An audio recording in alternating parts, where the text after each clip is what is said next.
Hi everybody, I am back with the quilts. I'm actually in my house because I have washed them. So now the quilts are allowed inside. I have started to repair this one. I have went through, and any place that I could actually sew, I have sewn. So there were a couple of places where the squares had come up, or not the squares, the circles. So I had stitched those down. Some of the fabric is more faded than others. It's kind of hard to see because it's like wrinkly, and it's fine. But I do have places where, like, there's a stain here. There's a big ol' hole here. And then I think I showed you guys that over here on this part of the quilt, there was like a really nasty, very bad brown stain. And it was like right here in this circle, right here in the green. And it went all the way over here to where there's a hole. I tried everything. I peroxided, I OxyCleaned, I let it sit in the sun with more peroxide, and then rewashed, and none of that fixed it. Ooh, I have a little gnat in my house. Okay, so you probably saw it's flying around. Anyway, beside the point. So this, I'm gonna have to do something to fix because that's kind of yucky. So I'm gonna have to do a circle here. And like I said, I have a few other places within the quilt where there are holes. Oh, and I see, and everywhere I'm looking, I'm still finding places where I need to mend. So you can see that's just a quick little mending job there that needs doing. The back of it is completely, entirely trashed. There's no saving the back. It's just, there are places, see, that's not savable. So I'm going to have to put a new backing on it and obviously new binding, because that's what all the binding looks like. Excuse my hands, I was painting.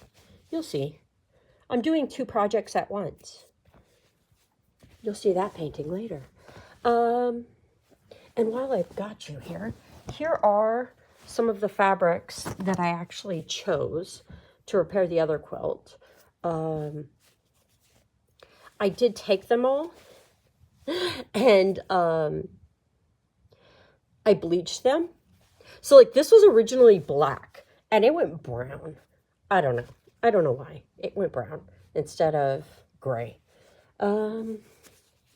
This was also originally black. It looks more blackish in the video because I'm looking at it through my camera screen, and that's brown. Can you see it's brown? It does look blackish too. Anyway, these are some of the fabrics that I chose. This is like a reproduction. That's actually kind of vintage.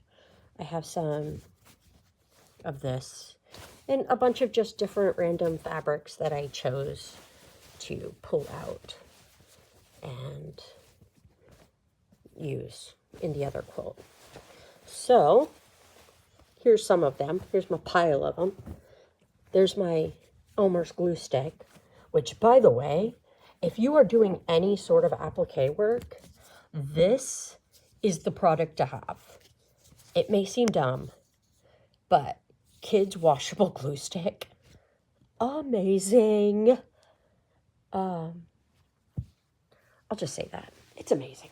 So I started to repair this. I thought I had repaired most of the places where the circles came up, but you just saw I found another place. So yeah, you know, you're going through and trying to fix everything, and these things are tore up. This one is very badly tore up. Yeah.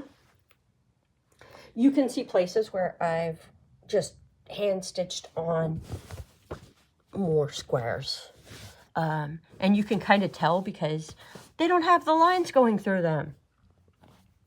So the other place that I repaired down here, I actually went through and faked that stripe.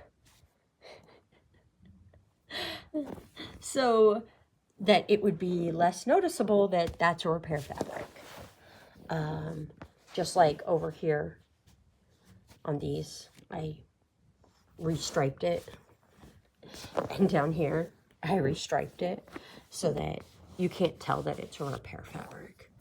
And then maybe this purple one.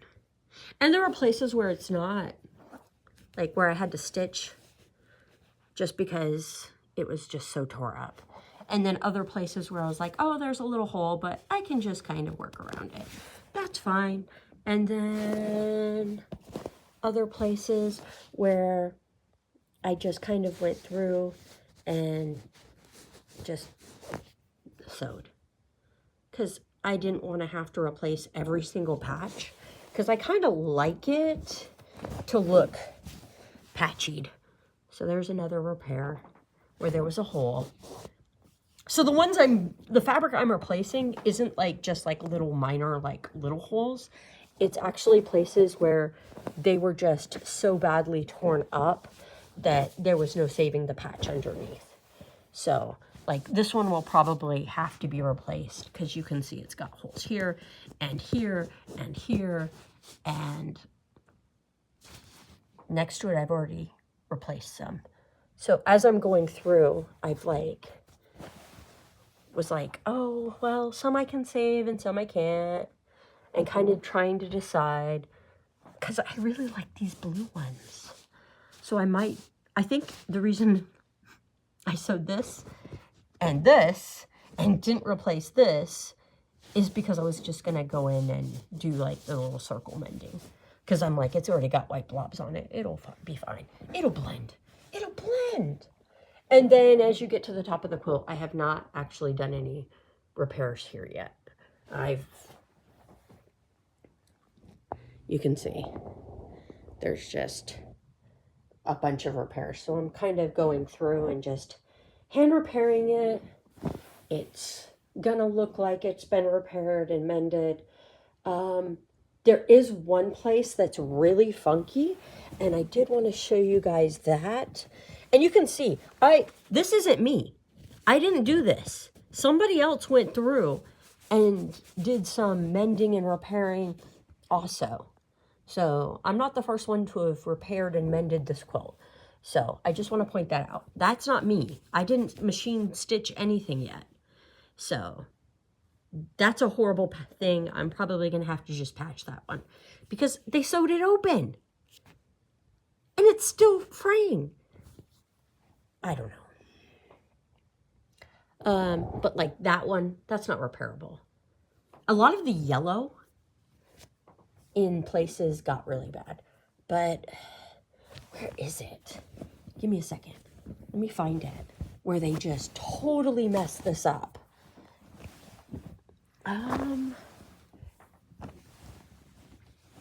It was on one of the ones with the circle. So I'm trying to find, it's not that one, but it's one of those, that fabric. Oh, here it is, this one. Okay, so see how I said it's that fabric? Okay, over here, this fabric, can you see it? They squished the quilt. When they were machine stitching, look at that. They folded the quilt over when they were machine stitching. See? And they just, because you can see over here at this end where it was supposed to be, but they just kind of messed it up when they went to machine stitch. So they went from the transition of where they were hand stitching to machine stitching, and they didn't, it's not flat here. See? It's all like, look at that. So this is all going to have to be hand stitch down unless I want to rip all this open and rebatting the whole thing. And I'm not doing that. I've already said I'm not rebatting it. So, and then here it goes off to being normal. But you can see how bright some of the fabric was originally by peeking in under where the sun didn't shine. See? And then over here, it's like a different color. And look how bright purple that was originally. And now it's like faded. But originally it was that bright purple. So this whole quilt is really faded. And that's not because of me. That's just age and sunlight and time and whatever. On this quilt, I didn't use anything except for just like laundry soap and very hot water. Which, yes, hot water will fade things out, but, you know, hot water has to be done. There is another place where there actually is a stain on this one. It's one of these fabric. Oh, it's over here. There it is. I couldn't get that, whatever that is, out. So, there's also another place that was stained, and I will probably just do what I did somewhere else, which was just take a white thread and sew around the stain and cover it. I don't know how I'm going to fix, but there you can just see there's like everywhere there's like holes. So I would have to patch a lot. So I'm just trying to save as much of the older fabrics as I can by putting patches and any place I can't. See, look, that was machine stitched too. So whoever, like this quilt top already had holes and they redid it once already. So somebody has already repaired this. So it's like I'm coming in to a hodgepodge job where it's partially machine stitched, partially hand sewn. It's already is what it is. And, so, you know, the fabric is very thin because you can see that pink underneath. The pink underneath is where they didn't use batting and they used this knit blanket, cotton like knit blanket in place of where the batting should have been. And then, of course, it's already been chopped around the edges, which I think I showed you guys. It was not even, like, at all. Like, because, like, here, it's this wide. And then if you go all the way over to the other side, sorry, it's this wide. So, that's one edge. Oh, and I took the edging down a little bit. And that's another place where you can see, look how pretty that original fabric was. And now it is just very faded. But that's okay. So what I'm planning on doing is cutting this whole edge. But because this was like this, I pulled it down just kind of to see how far I could cut it when I do plan to cut it, to put a new binding on it. And yes, look, see, there are holes everywhere, little tiny little holes. And like, you can see I've already tried to kind of fix the big ones. I don't know. This is going to be a major project to save it. And I'm like, should I go back through and take the backing off? Because, like, the more I look, the worse it is. Or should I just keep going as I'm going? And I think I'm just going to keep going as I'm going. So this quilt will end up just being what it is. A hodgepodged, put back together, smaller than it was. And the backing obviously is bad too, so I'm going to have to redo all of that. And I am going to chop it along the edges so that I don't have to repair the edge ones. Because they would all have to be replaced. So I'm just going through and I'm going to sew wherever I can sew and keep as much as I can. But, you know, there's ones that look like this. I can't patch that. I can't, like, sit there and like, just fix one little hole. That's just, this is why I had to have extra squares to replace where it was just, the fabric is gone. And I'm trying, like I said, to use like semi-vintage fabric, but I'm not like feeling like if I use something that isn't perfectly vintage, it's going to ruin it.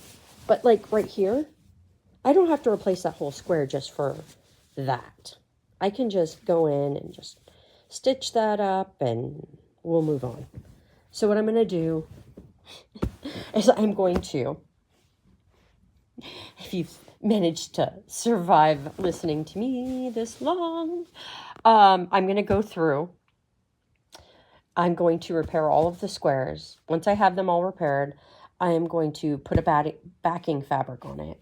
And then I'm going to sew it this way because it's already been sewn this way. So I'm going to sew it like this and stitch that backing down. I am not going to put new batting in it because I don't care. And I'm not replacing the backing where it's all ripped up and stuff. I'm just going to put new fabric over this because it's got to have new fabric anyway. And removing the old fabric would mean, if you can imagine, like seam ripping this whole entire thing, that would just take forever. And it would probably create more holes in the fabric, is my fear. So I don't want to do that. Because there's going to be places where it would be almost impossible to see to get the stitching out. You know, white on white and stuff, and you're going to be picking at it, and it's old vintage fabric anyway. And then you would see the stripes, because I don't know if you can see, but the color is kind of darker around the stitching because it kind of poofed up afterwards. So if I were to rip out all of these stitches, you would have dark lines going through. I don't know what I'm doing. I'm going to try and save it. Hopefully from, like, right here. Let me show you that. Like, do you see it from far away? See how, like, it just kind of blends in. I don't think you notice these two are new as much, because it's kind of just blending in with the overall insanity of it. And then you've got over here where I didn't actually sew the whole thing on. That's some thread. Because I'm going to chop this edge off. So I just sewed to where I thought I was going to finish it. Like I said, I'm hodgepodging this. If this was a real quilt restoration, that would be one thing. But since this is not a restoration, this is a mending project. And see, I think that green kind of goes. You can't tell it's new, can you? Like, from far away. It just kind of blends. I'm so tempted too. I have some blue and orange striped fabric that's Heather Ross. I'm so tempted to dig that out and do like a couple squares of Heather Ross fabric in this. But I'm not going to do it. But I'm tempted to, because I love Heather Ross. I think that's why I like this quilt, is I saw these and they reminded me of Heather Ross fabric. So that's where I am in this project. Lots of hand sewing. I didn't think you wanted to watch like 80 hours of me hand sewing crap, so I'm not doing that. Anything else I should add? Yes. I should add this.